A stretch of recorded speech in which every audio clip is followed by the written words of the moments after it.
أعوذ بالله من الشيطان الرجيم بسم الله الرحمن الرحيم قل يا أيها الناس إني رسول الله إليكم جميعا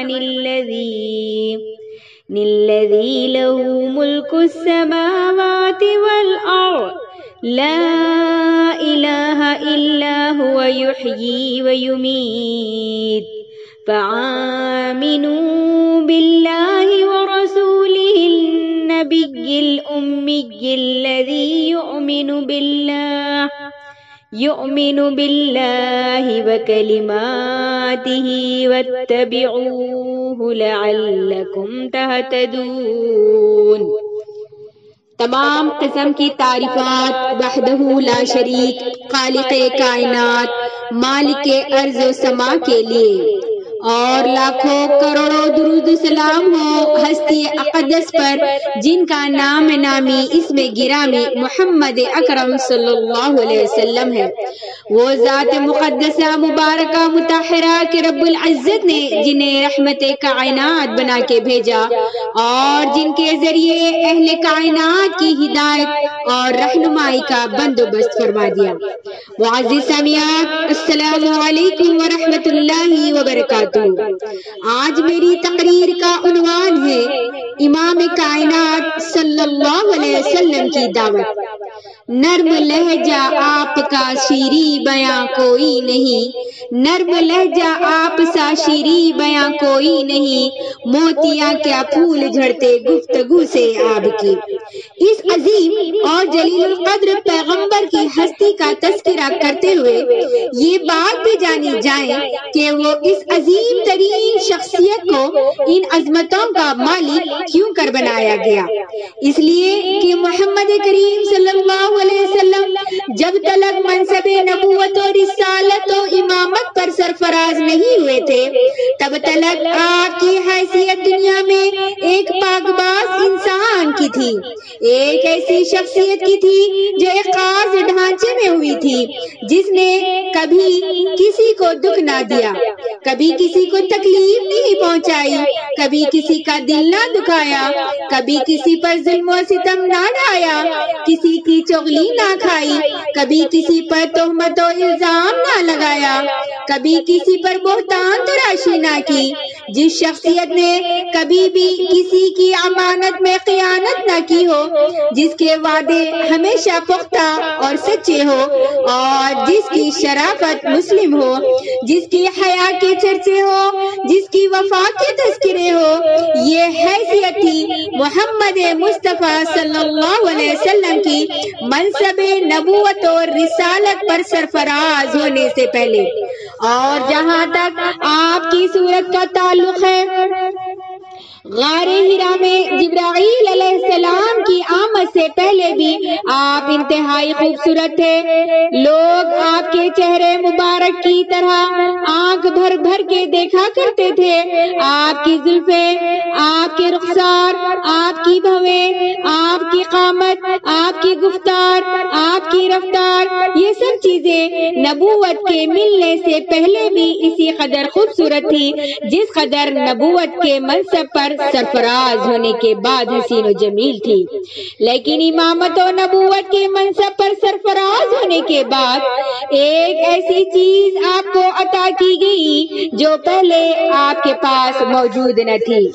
اور مجھے اس بات پر ہمیشہ تعجب ہوتا ہے کہ ہم رحمت گرامی صلی اللہ علیہ وسلم کی سیرت کا تذکرہ کرتے ہوئے، آپ کی یاد مناتے ہوئے ان چیزوں کا تو بہت ذکر کرتے ہیں جو نبی اور پیغمبر بننے سے پہلے آپ کے اندر موجود تھی، لیکن جس چیز نے آپ کو دنیا میں نمایاں اور ممتاز کیا، وہ جس کی وجہ سے آپ کائنات کی امامت کے منصب پر سرفراز ہوئے، ہم رحمت عالم صلی اللہ علیہ وسلم کی سیرت کا تذکرہ کرتے ہوئے کبھی اس چیز کا تذکرہ نہیں کرتے۔ یہ حیرانگی کی بات ہے، آپ جتنی بھی سیرت کی مجلسوں میں شمولیت کر لیں، آپ کی یاد میں بپا کی ہوئی محفلوں میں شامل ہو ملیں، آپ نبی محترم علیہ الصلوۃ والسلام کے تذکرے اور آپ کے جتنے جلسے ہیں ان کو سن لیں، آپ کو ان چیزوں کا ذکر تو ضرور ملے گا، یہ چیزیں تو آپ کے سننے میں ضرور آئیں گی جو منصب نبوت پر سرفراز ہونے سے پہلے بھی آپ کے پاس موجود تھی۔ لیکن وہ چیزیں جس نے آپ کو سید المرسلین بنایا، وہ فرمان جس نے امام ولد آدم ٹھہرایا، وہ پیغام جس کی وجہ سے آپ اولین اور آخرین کے تاجدار قرار پائے، اس کا تذکرہ کوئی نہیں کرتا۔ محمد رسول صلی اللہ علیہ وسلم بے شک خوبصورت تھے، نبوت سے پہلے بھی، نبوت کے بعد بھی۔ آپ خوبصورت تھے نبوت کے ملنے سے پیشتر بھی اور رسالت کے ملنے کے بعد بھی۔ آپ پاک باز تھے وحی کے اترنے سے پہلے بھی، وحی کے اترنے کے بعد بھی۔ آپ باحیا، باذوق، باوفا، صدق و صفا کا پیکر تھے، قرآن پاک کی آیت کے نزول سے پہلے بھی اور بعد میں بھی۔ یہ ساری چیزیں بجا ہے، ان کا تذکرہ بہت اچھا ہے، مومنوں کے لیے اس میں بہت درس، بہت سبق اور بہت بڑا واعظ ہے۔ لیکن ہم نے کبھی یہ سوچا ہے کہ وہ کون سی چیز تھی جس نے محمد ابن عبداللہ کو محمد رسول اللہ صلی اللہ علیہ وسلم بنا دیا تھا؟ وہ پیغام تھا آسمان سے عطا کیا ہوا، وہ فرمان تھا جس کا اعلان نبی محترم علیہ السلام نے کوہ صفا پر کھڑے ہو کر اپنے رشتہ داروں کو اور مکے میں بسنے والے سارے قبیلوں کو مخاطب ہو کر کیا تھا، اور وہ پیغام تھا یا ایھا الناس قولوا لا الہ الا اللہ، لوگو آؤ ایک اللہ کے پرستار بن جاؤ۔ یہ فرمان تھا جس نے ابن عبداللہ کو رسول اللہ صلی اللہ علیہ وسلم بنایا تھا، جس کی وجہ سے یتیم مکہ، خاتم النبیین اور سید المرسلین قرار پائے۔ اس کا تذکرہ نہیں، باقی ہر چیز کا تذکرہ موجود ہے۔ اللہ کے بندو، کبھی آپ نے یہ سوچا ہے کہ نبی پاک صلی اللہ علیہ وسلم کی قد و قامت کا تذکرہ، آپ کی رفتار اور گفتار کا تذکرہ، آپ کے حسن و جمال کی باتیں، آپ کی پاکیزہ اور طہارت کے واقعات، یہ سارے ابن عبداللہ کے واقعات ہیں۔ لیکن اللہ کی توحید کا تذکرہ یہ رسول اللہ صلی اللہ علیہ وسلم ہونے کی علامت ہے۔ یہ بات ہے کہ محمد کریم علیہ السلام کی نبوت میں، لیکن یہ بات چونکہ بڑی دشوار اور گراں گزرتی ہے ان لوگوں پر جن کی زندگیاں شرک کے سانچوں میں ڈلی ہوئی ہیں، جن کے رگ رگ میں غیر اللہ کی عبادت رچی ہوئی ہے، اسی لیے اس کا تذکرہ بڑا مشکل نظر آتا ہے۔ اور آپ تعجب کریں گے، پہلے سارے تذکروں کی کفار مکہ کو بھی کوئی تکلیف نہ تھی، ان سے کوئی اختلاف نہ تھا۔ وہ کہتے تھے یہ صادق الوعدہ تھے، انہوں نے امین کا لقب دے رکھا تھا، اور وہ کہتے تھے کہ ہم نے شرم و حیا کا پیکر اس سے بڑا کوئی نہیں دیکھا۔ یہ ان کی بات ہے جو کہا کرتے تھے کہ نبی پاک صلی اللہ علیہ وسلم اتنے شرمیلے ہیں کہ کنواری لڑکیاں بھی اتنی شرمیلی نہیں ہوتی۔ انہوں نے کہا تھا ہم نے 40 سال کی طویل مدت میں کبھی آمنہ کے بیٹے کو جھوٹ بولتے نہیں دیکھا۔ وہ کہتے تھے مکے کی سرزمین نے عبداللہ کے بیٹے سے زیادہ خوبصورت انسان کا چہرہ نہیں دیکھا۔ یہ وہ کہتے تھے کہ ساری باتیں تو وہ ہیں جن کو وہ لوگ بھی مانتے تھے جنہوں نے نبی مکرم پر پتھر پھینکے، نبی پر کوڑا کرکٹ کے ڈھیر پھینکے، نبی مکرم کے راستے میں کانٹے بچھائے، نبی صلی اللہ علیہ وسلم کے لیے گفتگو کرنا مشکل کر دی۔ وہ بات کے سارے فسانے میں جس کا ذکر نہ تھا، وہ بات ان کو ناگوار گزری۔ حیرانگی کی بات بات ہے آج ہم بھی ان باتوں کے ذکر کو بڑی سعادت کی بات سمجھتے ہیں جس کا تذکرہ قریش اور کفار کے لوگوں کو تکلیف دیتی تھی، وہ چیز جو انہیں بھی گرا گزرتی تھی۔ ان کو بھی نبی پاک صلی اللہ علیہ وسلم کی پاک دامنی سے کوئی اختلاف نہ تھا۔ ان کا ایک دفعہ دارالندوہ میں اجلاس ہوا، نبی صلی اللہ علیہ وسلم کے مکے کے سارے مخالف اکٹھا ہوئے، سارے مل کر بیٹھے، کہنے لگے کوئی ایسی چیز تلاش کرو جس سے محمد صلی اللہ علیہ وسلم کو بدنام کیا جا سکے۔ بڑے غور فکر کے بعد سب نے ایک زبان ہو کر کہا کیا تلاش کرے، کیا ہمیں اس کے دامن پر کوئی داغ نظر ہی نہیں آتا؟ محمد رسول اللہ صلی اللہ علیہ وسلم نے اعلان نبوت سے پہلے ان میں سے ایک ایک کو مخاطب کر کے یہ کہا تھا ماذا تقولون فی، میرے بارے میں تمہاری کیا رائے ہے؟ سب نے ایک زبان ہو کر کہا تھا ہم تمہارے بارے میں کیا کہیں، جب سے تجھے دیکھا ہے کبھی جھوٹ بولتے ہوئے نہیں دیکھا۔ یہ ان کی رائے تھی۔ ہم بھی زور انہی باتوں کے ذکر پر لگاتے ہیں جو کفار کے درمیان بھی سچ تھی۔ نبی صلی اللہ علیہ وسلم کا تذکرہ کرتے ہوئے بیان کرنے کی ضرورت ہے تو اس بات کی ضرورت ہے جس اعلان پر محمد ابن عبداللہ کو محمد رسول اللہ صلی اللہ علیہ وسلم بنایا، اور وہ اعلان کیا تھا اللہ کے سوا کوئی خالق نہیں، اللہ کے سوا کوئی رازق نہیں۔ وہ عربی تھے، وہ اللہ کا معنی و مفہوم سمجھتے تھے، اس لیے جب ان کی زبان سے بات نکلی تو وہی تعریفیں کرنے والے گالیاں دینے لگے۔ آپ کا چچا جو آپ کے باپ کا سگا بھائی تھا، سب سے پہلے اس نے کہا تیرے ہاتھ ٹوٹ جائیں، تو مر جائیں، کیا تو نے ہمیں اس بات کے لیے بلایا تھا؟ سیرت کے ان پہلوؤں سے کوئی اختلاف نہیں، کسی بات کی کوئی تکلیف نہیں، کسی بات کا کوئی جھگڑا نہیں۔ جھگڑا پیدا ہوا تو صرف لا الہ الا اللہ کہنے پر ہوا۔ انہیں معلوم تھا کہ اللہ رب العالمین اس کو کہتے ہیں جو نفع اور نقصان پہنچانے کی قدرت رکھتا ہے، اللہ رب العالمین اس کو کہتے ہیں جو موت و حیات کا مالک ہوتا ہے، اللہ رب العالمین اس کو کہتے ہیں جو رزق لینا اور دیتا ہے، جس کے ہاتھ میں یہ تمام چیزیں ہوتی ہیں، اللہ رب العالمین اس کو کہتے ہیں جو قاضی الحاجات ہوتا ہے، حل المشکلات ہوتا ہے۔ جانتے تھے، اس لیے صرف اتنی بات پر نبی پاک صلی اللہ علیہ وسلم کی مخالفت پر کمر بستہ ہو گئے، اور آج بھی بات وہی ہے۔ کسی کو نبی کے خوبصورت کہنے پر کوئی اعتراض نہیں، نبی کی سچائی کے تذکرے پر کوئی اختلاف نہیں، نبی کی خوشگفتاری پر کوئی اختلاف نہیں۔ اختلاف ہے تو اس فرمان خداوندی پر ہے کہ جس فرمان نے نبی صلی اللہ علیہ وسلم کو کائنات کا رسالت کے منصب پر سرفراز کیا۔ کیوں؟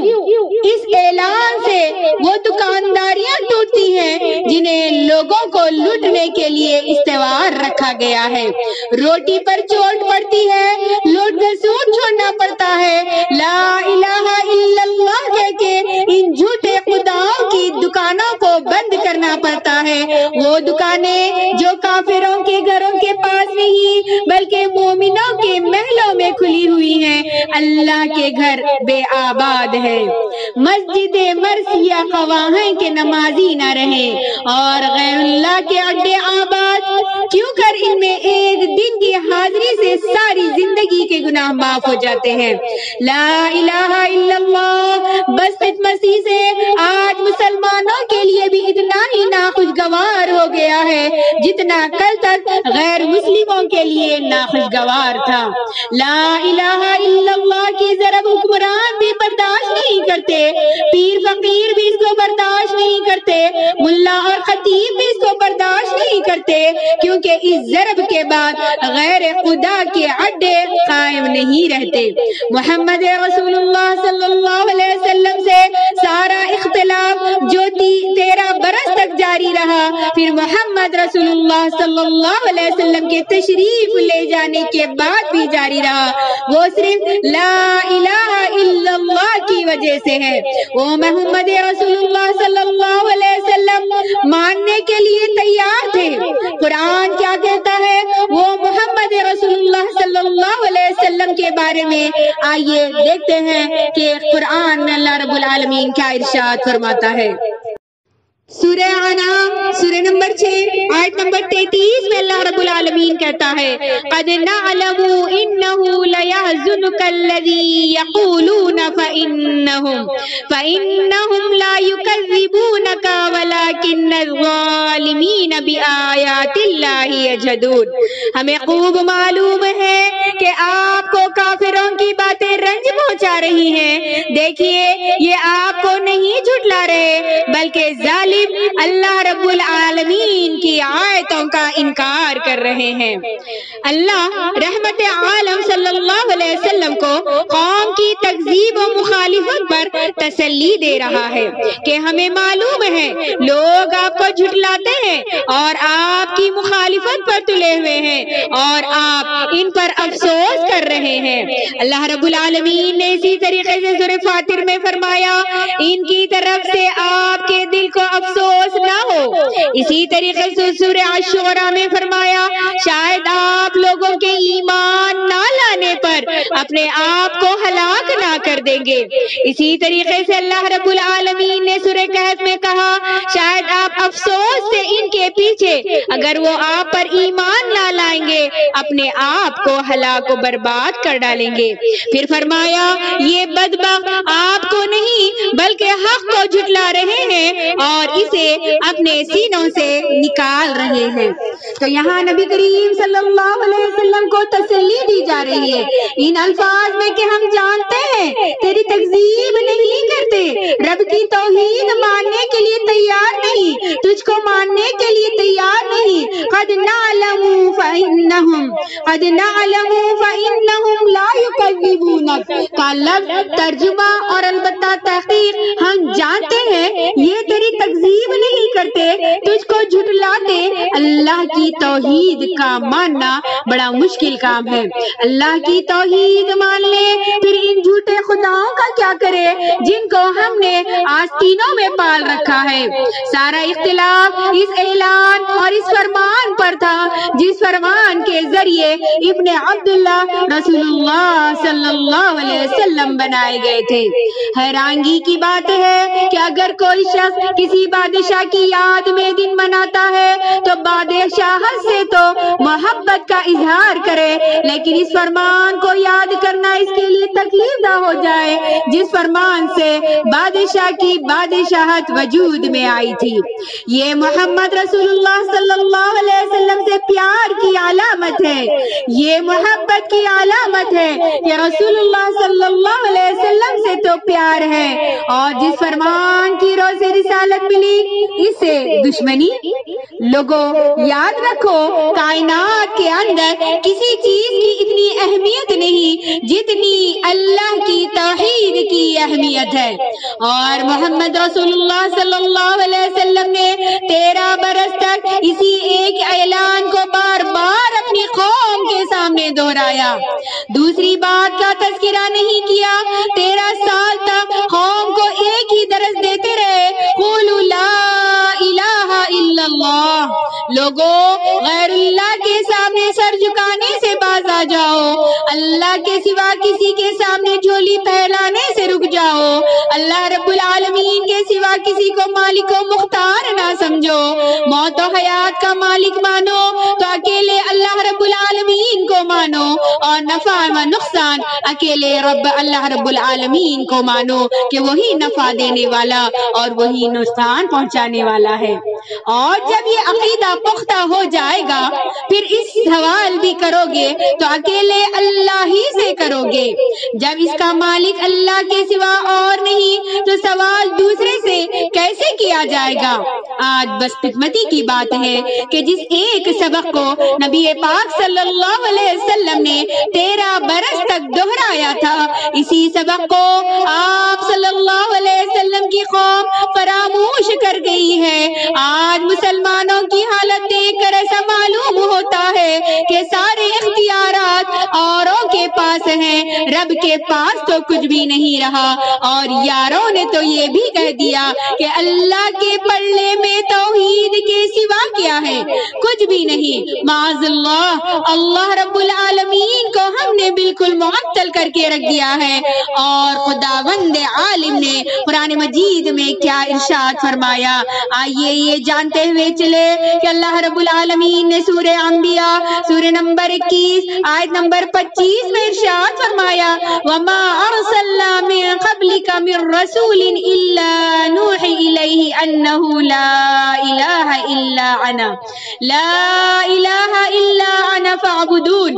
ہم نے آپ سے پہلے جتنے رسول بھیجے ان کو ایک ہی پیغام دے کر بھیجا، اور وہ پیغام یہ تھا کہ اللہ کے سوا کوئی رب نہیں ہے۔ اور پھر اللہ رب العالمین نے ایک ایک کا نام لے کر بتایا، یعنی اللہ رب العالمین نے ذکر کیا نوح علیہ السلام کی قوم کا، اسی طریقے سے اللہ رب العالمین نے ہود علیہ السلام کی قوم کا ذکر کیا، اور اللہ رب العالمین نے یوں ارشاد فرمایا، سورہ اعراف سورہ نمبر 7 آیت نمبر 59 میں اللہ نے کہا، لَقَدْ أَرْسَلْنَا نُوحًا إِلَىٰ قَوْمِهِ فَقَالَ يَا قَوْمِ اعْبُدُوا اللَّهَ مَا لَكُم مِّنْ إِلَٰهٍ غَيْرُهُ۔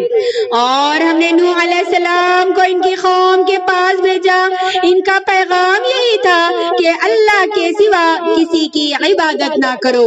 اسی طریقے سے سورہ ہود سورہ نمبر 11 میں اللہ رب العالمین نے ارشاد فرمایا، وَإِلَىٰ عَادٍ أَخَاهُمْ هُودًا قَالَ يَا قَوْمِ اعْبُدُوا اللَّهَ مَا لَكُم مِّنْ إِلَٰهٍ غَيْرُهُ۔ اور ہم نے قوم عاد کی طرف ان کے بھائی ہود علیہ السلام کو بھیجا، ان کا پیغام بھی یہی تھا کہ اللہ کے سوا کسی کی عبادت کرنا جائز نہیں۔ اسی طریقے سے اللہ رب العالمین نے ارشاد فرمایا، وَإِلَىٰ ثَمُودَ أَخَاهُمْ صَالِحًا قَالَ يَا قَوْمِ اعْبُدُوا اللَّهَ مَا لَكُم مِّنْ إِلَٰهٍ غَيْرُهُ۔ اور سمود کی طرف ان کے بھائی صالح علیہ السلام کو بھیجا، ان کا پیغام بھی یہی تھا کہ اللہ کے سوا کسی کی عبادت جائز نہیں۔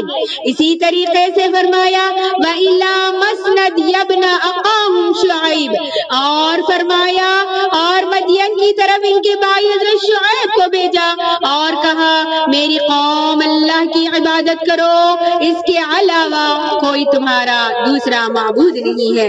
تو معزز سامعات، ہم لوگ سماعت کر رہے ہیں اللہ کے رسول صلی اللہ علیہ وسلم کی دعوت، یعنی کائنات میں آپ نے کیا دعوت دی اور آپ کے مبعوث ہونے کا مقصد کیا تھا۔ انشاءاللہ ثم انشاءاللہ اس کی دوسری کڑی بہت جلد لے کر میں آپ لوگوں کے سامنے حاضر ہونے کی کوشش کروں گی۔ ربنا آتنا فی الدنیا حسنہ وفی الآخرۃ حسنہ وقنا عذاب النار، آمین ثم آمین، وآخر الدعوانا ان الحمد للہ رب العالمین۔ السلام علیکم ورحمۃ اللہ وبرکاتہ۔